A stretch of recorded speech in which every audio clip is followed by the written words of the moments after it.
Hello, welcome back to another episode of Lounge with Carlos. We continue where we left off last time regarding family violence. Last time we had an understanding of what family violence is about. We focused specifically on how to identify family violence, understanding what it is and the different areas or categories around family violence. But today we're going to move on and try and understand how we help people in that situation regarding family violence, be it financial, be it physical, emotional, whichever form of family violence as discussed last time. Today we're going to look at the steps that one can take when they are in such a situation. Remember, these issues are not only isolated to a particular race, to a particular culture, to a particular gender. They affect literally everybody in society. It is a well-known social issue. Hence, we discuss them.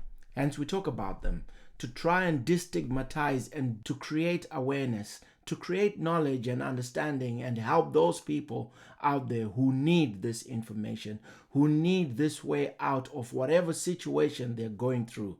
So I hope you enjoy this program. Today we are joined by Amanda Dashwood, who is also a senior advisor in family violence. As always, we enjoy having people who are champions in their particular industries to share with us their experiences and that support element that helps to bring understanding to people's lives. Amanda, thank you very much for joining us. It's really good to finally have you on the program. I feel honored that I keep getting specialist advisors in family violence, putting more credibility to the topics that we talk about, diversity in the situation, and the guest panelists that I always bring, on the program. So thank you very much for joining us, Amanda. Oh, it's my pleasure, Carlos. I'm really pleased to be here. Now, Amanda, tell us a little bit more about, how you ended up in family violence. Okay, so that's quite an interesting journey that I've had. But firstly, I just want to acknowledge the traditional owners of the land in which we're meeting and pay my respects to elders past, present and emerging, and any Aboriginal elders of other communities that may be here today. Okay, so from when I was a young lady, I joined the police force quite young, and I was one of only 6 women in my squad. So it's always been part of me to want to help people and bring out that goodness. But it also goes both ways, with hope that with our perpetrators, whether that be a criminal act or in our family violence, that we can find some way forward for them not to commit these acts as well. So 17 years in the police force, so that was an interesting time. A lot of that was spent in the drug squad. So a friend of mine was actually in the family violence sector and said, "You know what, you'd be really good at this, Mandy." And I thought, wow, okay, I don't know. I've sort of been a police officer and a bit about everything, but not a lot about everything. So I did apply for a job as a crisis worker in a family violence service, and I got that job. And from the day I walked in there, I knew that I'd found my tribe. And that was some 20 years ago now, and I can't imagine doing anything different. I'm sure that was quite an experience, and the transition in itself, changing from being in the force into this whole new adventure, I would probably put it, that you started along the lines of family violence. Yeah, definitely. So it went from a very male-dominated arena. I was one female in the drug squad of 240 men, so I only really ever dealt with men. And once I got into the family violence arena, I call myself an accidental feminist now, but with a heart also for our, perpetrators and people who use violence as well. I'm in a position where I've had to reevaluate my ethics and values, and this is not excusing people's behaviour, by the way. It's just a hope for the future that we can get this right and support each other to get better at what we do. That's very true. That's very true, Amanda. And I mean, carrying on from the discussion that I had with Zanetta, at the beginning of this series that we're doing, do you feel like we might have missed something that would be worth adding on before we continue to today's main issue that we're going to discuss? Well, no, I actually saw it, and Zanetta is my colleague who I'm immensely proud of, and she's very, very knowledgeable. And the way that you were with her was fantastic. So we work very closely together, and I think that it will just continue in a way that goes forward anyway. So she covered pretty much about identification of family violence, which is really important. And it's really about just getting it out there, having an understanding of what family violence is, and how we can best move that forward in our society, no matter where you're from. So No, thank you very much for that, Amanda. Today, what we want to do is we want to look more at helping the person who is in the situation, how they go forward, what they need to do or what they can do. So we want to start by trying to build a context into the issue around family violence for the person in the situation. So, giving an example of a situation that you came across that escalated probably from being maybe something very minor disagreements, people not getting along, but ended up being something that's quite full on, that's really blown into something just unbelievable. Can you think of one of those kind of scenarios that you came across? I do have one in my mind. Was a lady that was amazing. And she had two small children and came from what we call generational violence. So her mother was from a family violence background as well. She grew up in family violence, and then she had a partner who was family violence. However, a lot of this, particularly with this woman, it starts off as it does with many women. That initial, when we meet somebody and they want to care for us, and there's a lot of love, and I want to spend all my time with you, and so these are some of the first signs that could happen, is that I don't really want to go out with your friends tonight. How about you and I just stay together? Which is okay in a normal relationship, but what happens is that's where it sort of starts, and then it'll continue on. Or having a look at the messages on the phone, and treating that as a sort of a joke. Oh, I just wanted to see who you were talking to. But then after a while, that becomes almost a stalkish behaviour on the phone. Who's on the phone? Who are you talking to? So this is what was happening with this woman. He, at this point, because there was two small children, was the main breadwinner of the family. And so she was, at first, they were provided with shopping money and things like that. But as the relationship went on over the years, it was her begging and asking for the food money because it was getting spent on gambling and drug addiction. So there wasn't food money left for the children. So then she was finding herself going to charity organisations to get food and so on and so forth.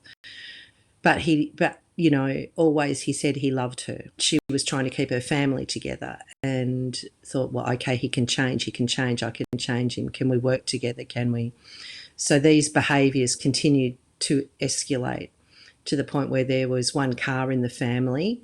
So she now had no transport. They were not close to public transport, so would have to walk 3 or 4 kilometres with kindergarten aged children to get them to kinder, which is okay for us as an adult, but that's a long walk for a child.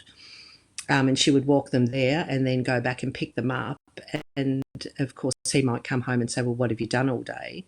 And really, she's just trying to provide, care for her children and keep this family together. So as the drug addiction got worse, drugs are not a cause of family violence, by the way, but it can escalate in certain areas.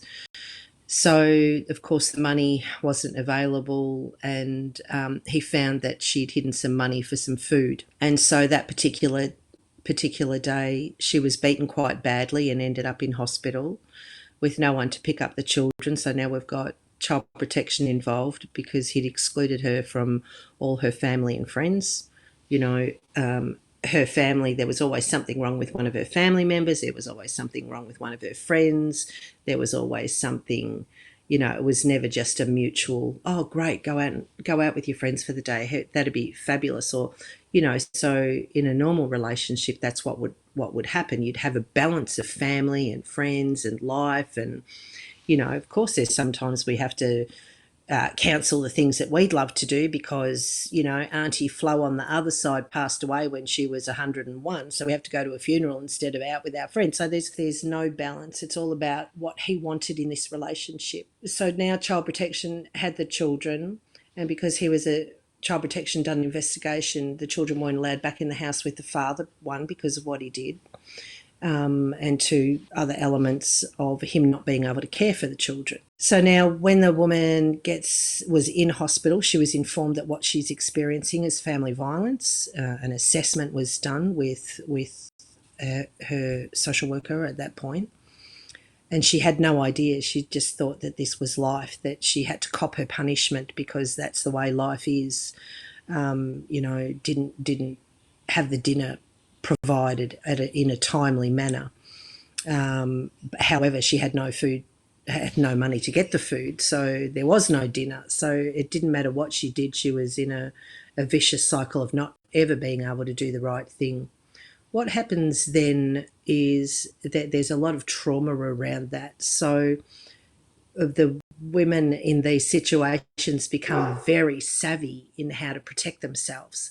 And this is why we always say that our victim survivors are always the best judge of how to keep themselves safe. They would know from the way that the person or the perpetrator entered the door, how the door was slammed, how the footsteps went. So they'd be on high alert from the trauma. So adrenaline would be running, and this is like our fight and flight response. So they'd be running very high all the time and very aware of their environment and how to keep that the safest for themselves and their children. So at this point, she was not thinking about herself, but how can I save these children? When she did get out of hospital, he was dreadfully sorry about what he did, so I love you, it'll never happen again, it'll, you're my life and the children, and I don't know what happened. So every excuse in the playbook. And she went back, which most women do. Sometimes it takes, well, statistically, between 7 and 14 times before they actually leave a home. So this is part of what we call a cycle of violence and where they could go. So she was on this merry-go-round of violence. The Child Protection stay involved for a short time and close when things appear to be going okay. They used to call this the honeymoon period, but we do not call it that anymore because there is no honeymoon period. This woman is still on edge and still trying to save her own life and the children's life and give them the best life possible. So it's just part of the cycle. She wants to keep this family together, and he's made promises. In this instance, it doesn't matter whether it's, what sort of relationship it is. It could be, your grandparents, it could be an auntie or an uncle, it could be a cousin, it could be any sort of familial type relationship where we've got a close relationship with someone. It can be same sex, it can be, so it really doesn't matter. These cycles happen in all relationships. There's no demographic. So, of course, about 6 months later, again, our lovely lady's back in hospital, this time with more broken bones than she had before, and teeth missing, and yeah, so this is the tragedy of these cycles. Unless the perpetrator wants to change his behaviour and chooses to change, it's not going to change. It's like the woman and the children are going here for the ride. Again, Child Protection are involved. The woman is told that if she doesn't take the children out of the environment, that the children will need to go somewhere safe. So this is fairly frightening. Now we're facing having our children taken off us and to be with a man we love, that loves us. So again, a specialist family violence organisation has stepped in and reiterated to her what family violence is, why it's not okay, why this is not love. You would never treat someone you love the way that she was being treated. Still trying to find food, still trying to have these children dressed in an appropriate manner for kindergarten, not having lunch for them to be able to go to kinder and prep. The children acting out in the classrooms. So one was actually very, very quiet and quite withdrawn, and the other acted out and was basically labelled as the class bully. So it can go one way or the other with kids. So now the teachers are aware of it. We've got school welfare now involved as well, trying to help this family. So a lot of organisations start to come in at this point because we could no longer ignore the fact of what was happening in this home. So she agreed to counselling, and she also agreed to go to a refuge. So a refuge is a place where women and children can go to escape violence and get really intensive help 24/7.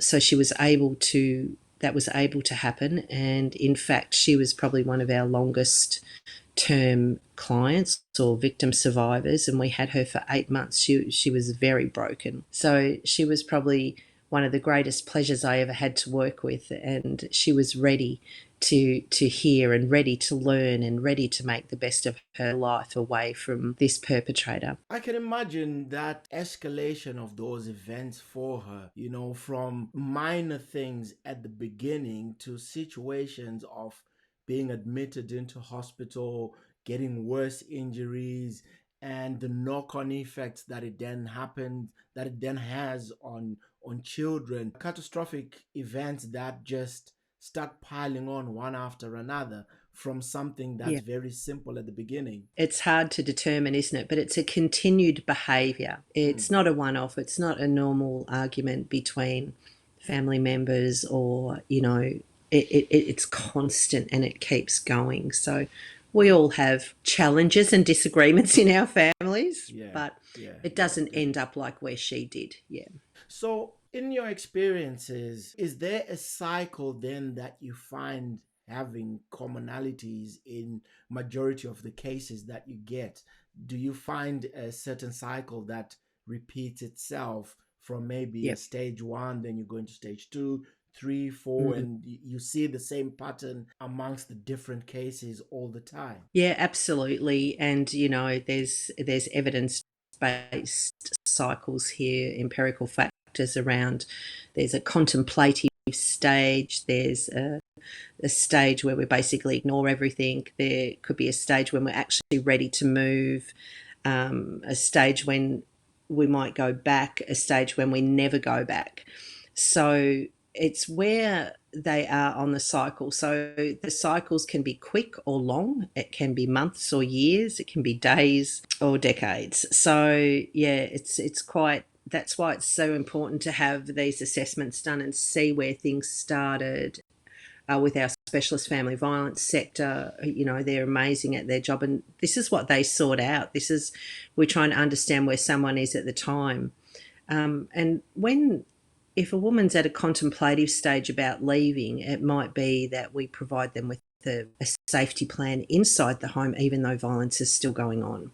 So to try and have a safe word or an alarm or a way to be able to have a quick exit, or this is not what we want as a primary thing. We need this family to be not doing what they're doing.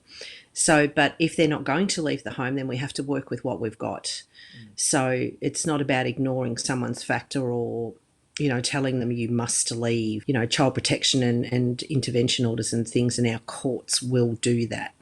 But it's quite often if they're not ready, they will go back, after an intervention order's finished, or might be under the same roof intervention order where violence can't be committed, but if it is, you can breach that intervention order. Yeah.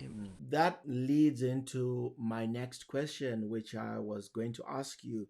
If somebody is in that situation where things are happening in their home, be it from emotional abuse, physical abuse, financial, whichever of the different characteristics of family violence, at what point then does one seek help? When do they draw that line to say, look, I can't do this, this is not right, this is not supposed to be happening? Mm. When do you find or whether be it advice, or when do you find people get to that point where they say, I think this is the point where I need to look for help? And I'm asking this thinking again, of people out there who are, we know for a fact, in this situation as we speak, having that contemplating moment of what do I do? Yeah. So I guess that's why this program that you're doing now is so important, is to get those words out there, to keep contact with your family, keep contact with with your people, with your friends. Talk to people about what's going on in your home. You're going to know that it's not right. So it's really important that we speak to a trusted friend or a service. There's lots of services out there where you know 1-800-RESPECT. You may not be ready to give your name or something like that, but you can certainly talk to someone about moving. Keeping connection with family and community is really important. That might be your church, it might be Country Women's Association, it might be a group, it might be a bowls group, it might be kindergarten mums group or parenting group, or it could be anything. But to have these conversations, and for others out there that aren't in the situation, to ask the questions: are you okay? How's things going at home? This is not intrusive. This is about caring for our fellow humans. We know when someone's not quite right. We know when someone comes into a room and they're angry, or we know when they come in and they've got a beaming smile and feeling happy. So as humans, we're very, very intuitive, just in body language. So it's okay to say, look, how are you going? Or you're looking a bit tired today. So, or what's happening for you? Is there something I can help you with? Depending on how close that relationship is, sometimes you can dive right in and go, has this happened again for you? What can we do to help? Or it might be a little more subtle. Are you okay? I noticed at the barbecue the other day that Joe Bloggs didn't speak to you so well. Are you all right with that? Have things sorted themselves out? Or so that there's knowledge there. And a platform, I suppose, of giving that person that room to say, look, if you do want to talk, I'm there, feel free. I'm offering myself to talk to you about something. Yeah, absolutely. And we know this is really, really important. Some women won't. There's a lot of shame attached to being in a relationship where there's family violence, particularly in our cold communities. A lot of shame around, telling the family if there's family violence.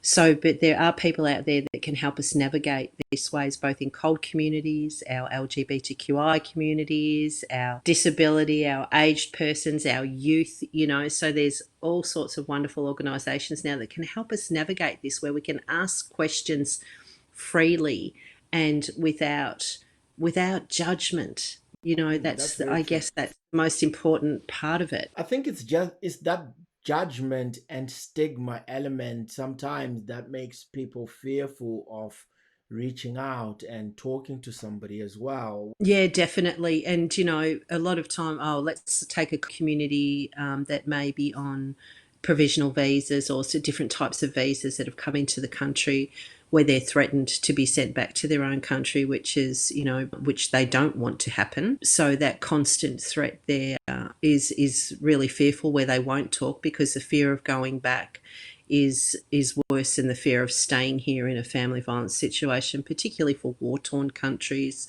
our beautiful refugees, so we have a whole lot of other aspects of the family violence that are being used against a person. Within some communities, when you're with your husband, it's for life. There's no such thing as a divorce or anything like that. But, if we're even getting better at this with our communities and their leaders that are really available to people that are suffering from family violence, and come in and step in and take that reign sometimes, which is fantastic. Same with our Aboriginal community. Our elders will step in. There'll be a whole family sort of intervention and, services that can form up around helping somebody through this. And it's very interesting what you were saying before, just bringing you back to that concept or element of fear.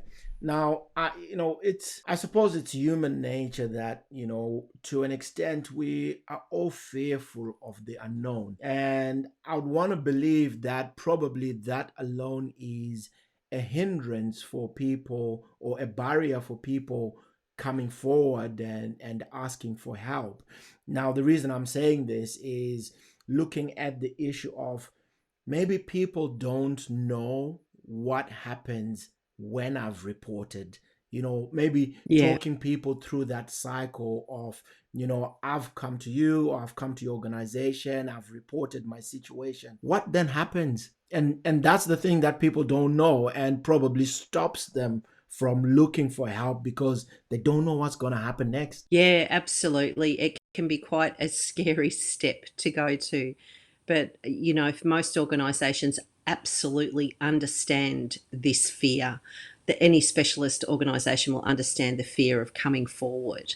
We have now our information sharing schemes under the multi agency risk assessment management framework, where we are required to now let people know about what's happening.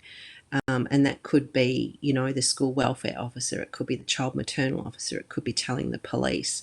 Now, we are all in this position, and that can be really hard and frightening for some people to know that their information may be shared.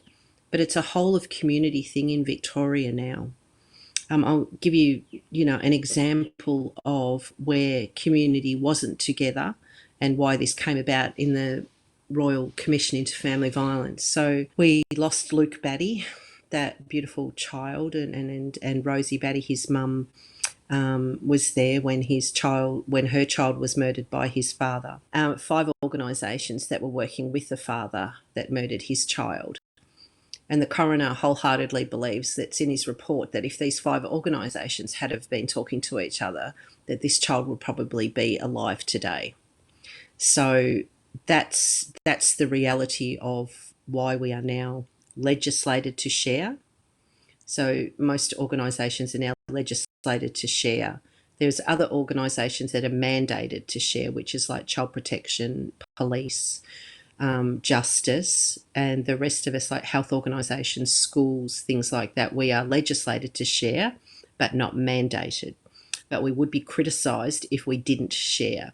Now, a lot of this is told to our victim survivors about what is going to happen next once that information is shared around the family violence. What it's doing is pulling a community and a wealth of knowledge together from different services to embrace and hold up anyone that may be a victim survivor of family violence, and help that way forward as a community, not just as a single service. So it's collaborative practice in its highest form. That can be scary because we're sharing private information that someone's told us. But as a practitioner, if we explain why this information is being shared and how it's going to be shared and what's going to happen with that information, it becomes less scary. So I suppose at the end of the day, it all comes down to giving understanding to the victim survivors, helping them understand the importance of sharing that information with other organizations. Because at the end of the day, it's probably it's a bigger benefit for them when that information is shared, because they get a collaborative approach in the support that they get. It's not just one-sided, but it covers all avenues. It's not just the mom, but it's also for the children as well. Absolutely.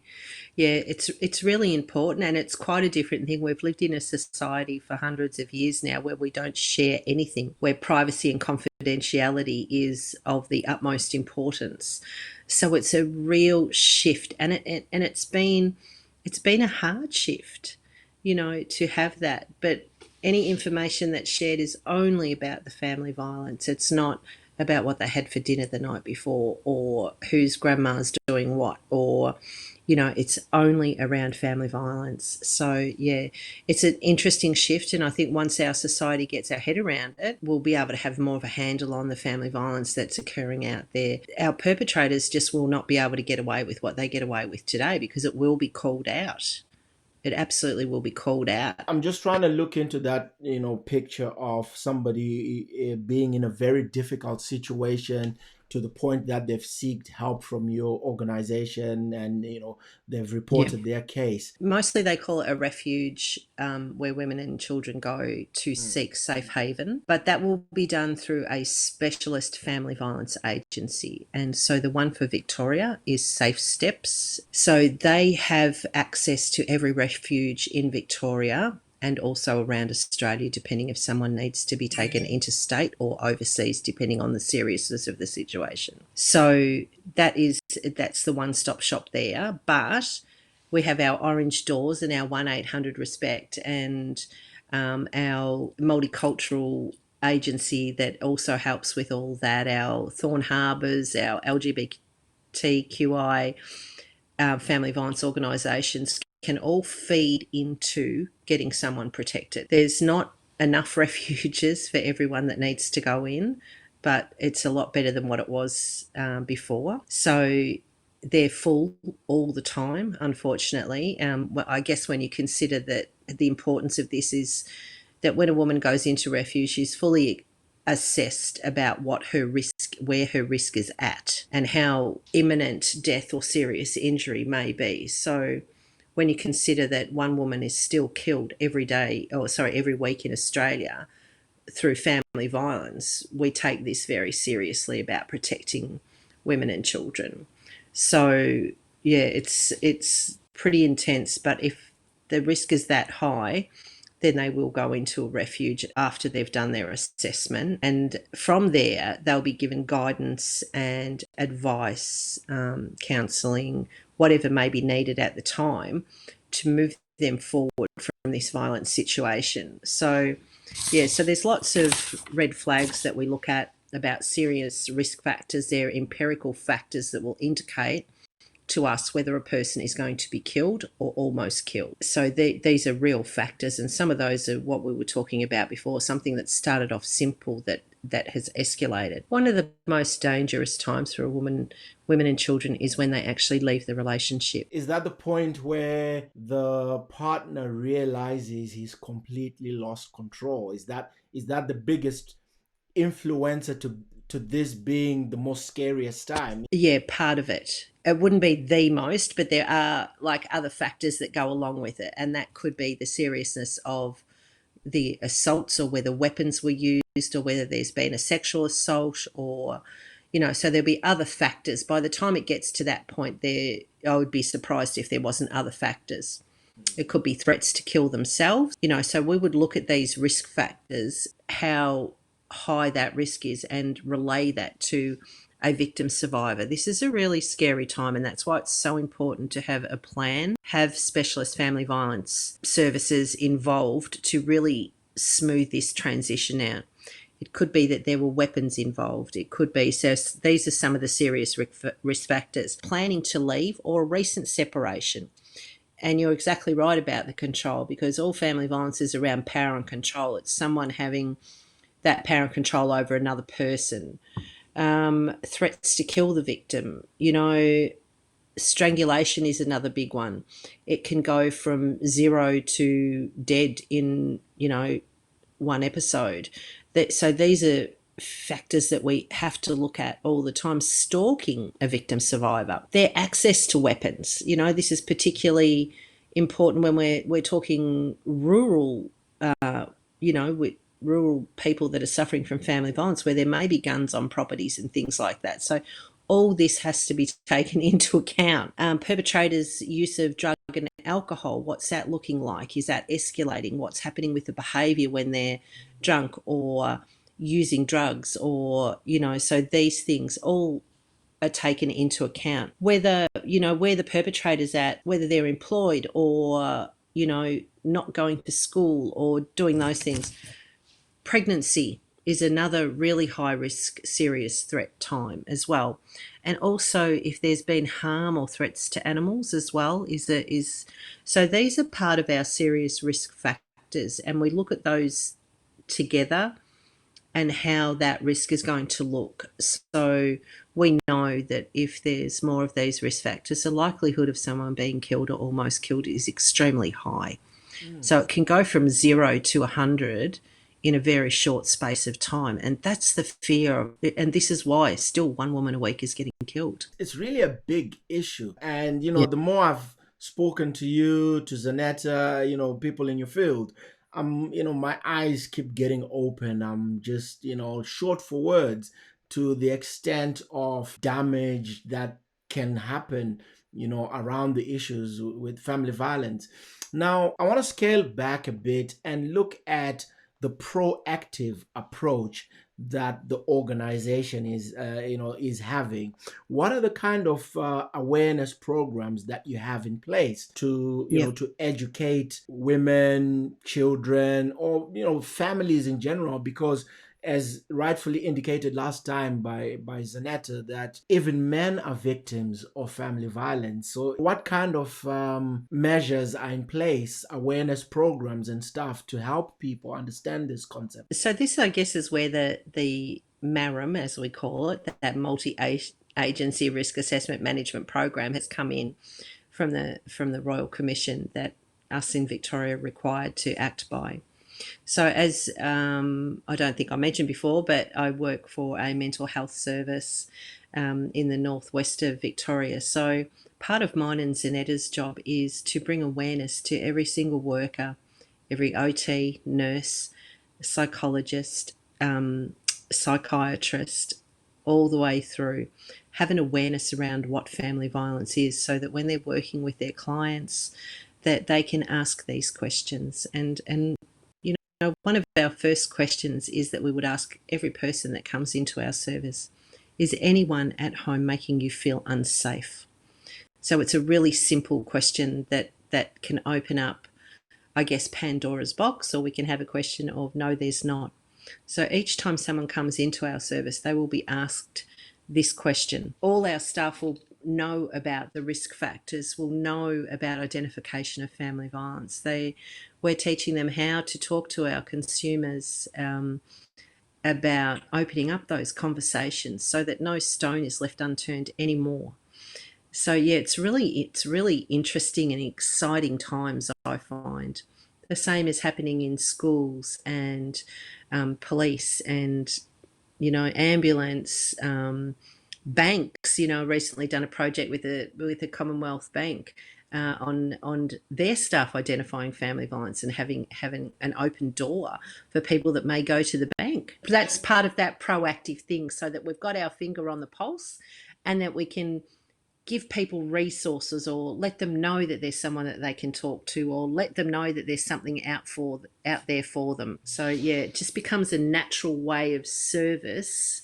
I hope my program also reaches, people who need this Oh yeah, information, who need this awareness, who need that support, and supporting them in making decisions about how to go forward. absolutely. And that's why, as you know, Zanetta and I were both felt very proud to come onto your show, because the more awareness we have, the better it's going to be for our victim survivors, for our perpetrators, and as you rightly said before, there's no demographic. Statistically, women and children are more likely to have violence committed against them.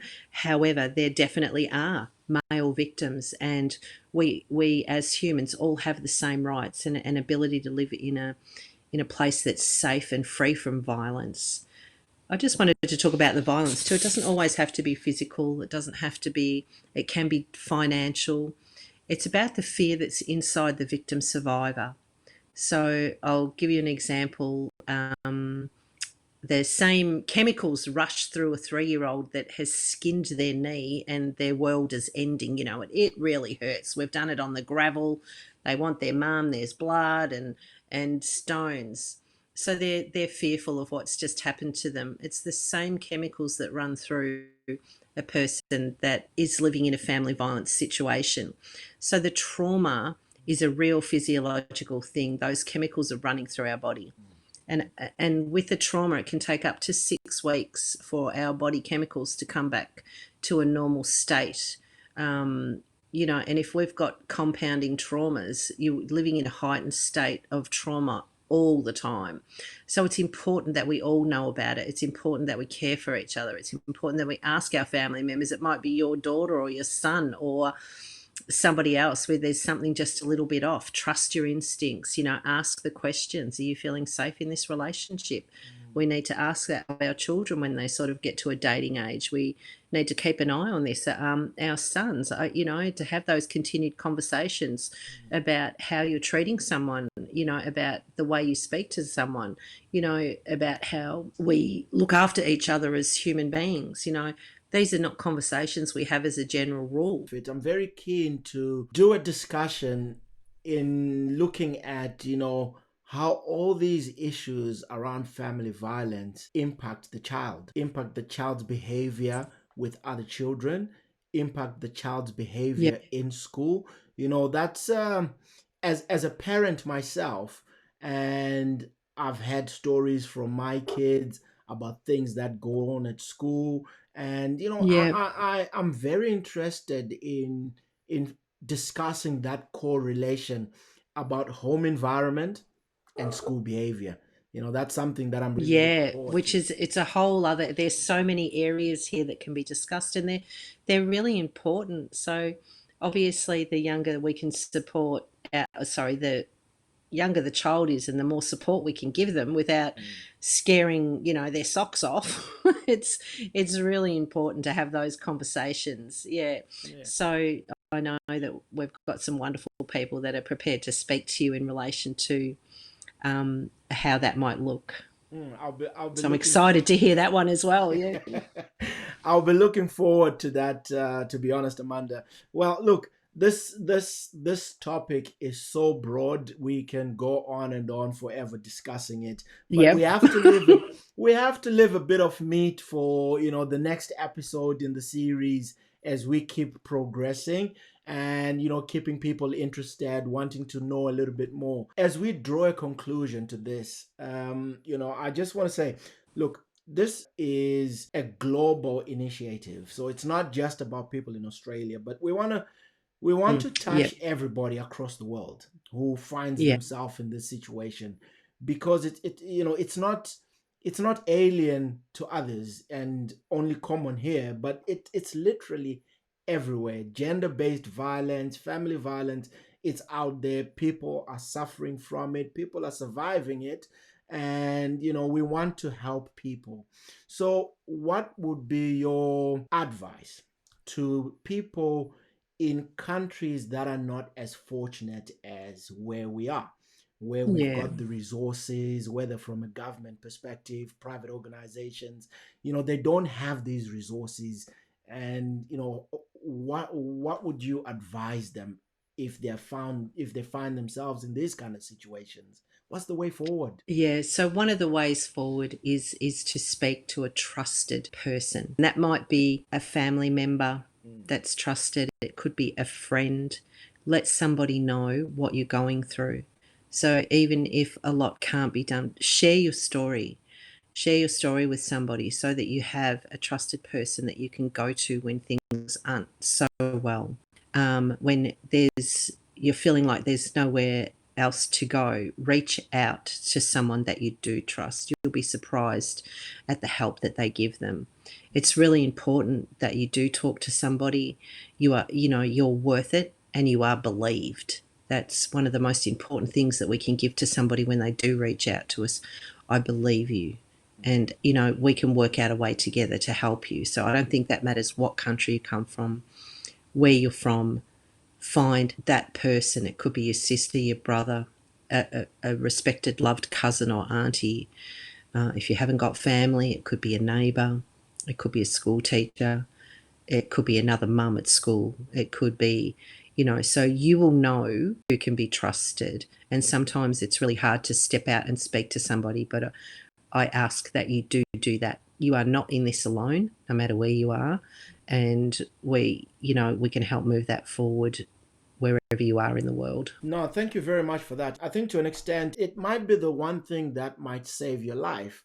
Someone having restraint on their actions and behavior once they are aware, or they know that other people know about these things, Yeah. or they restrain themselves out of shame, maybe. Yeah, well, I think that's a whole other podcast that we can talk about, is calling out, behavior of others, whether that's a woman being very disrespectful and rude to their husband in a social situation, or partner, or whoever else, and to call that behaviour out, and vice versa for the male that may be saying derogatory things about women or their wife, or or their partner or something like that, that we call that. Yeah, that's a whole other podcast, Carlos. Good Well, point, though. I keep opening a can of worms for myself. You do. Thank you very much, Amanda, for your time. And, I'm really grateful for your support, and gratitude to your whole team for supporting this initiative. And I'm looking forward to doing more stuff with you guys, and, spreading that word of the important work that you're doing out there, the people you're saving, the people you're giving a new leaf of life when they feel like their world is coming to an end. I'm really Yeah. grateful and proud that, I'm part of that, process that you are offering people and you're giving people. So thank you very much for your support. Oh, look, thank you, Carlos. And I can say the same thing back to you, exactly, because by doing what you're doing, you're the one that's also reaching out and saving people. Don't underestimate that on any level. So thank you. I feel privileged to be here. Well, thank you everybody for watching the program. I hope you enjoyed the program. Looking forward to being with you on the next episode. This is Lounge with Carlos.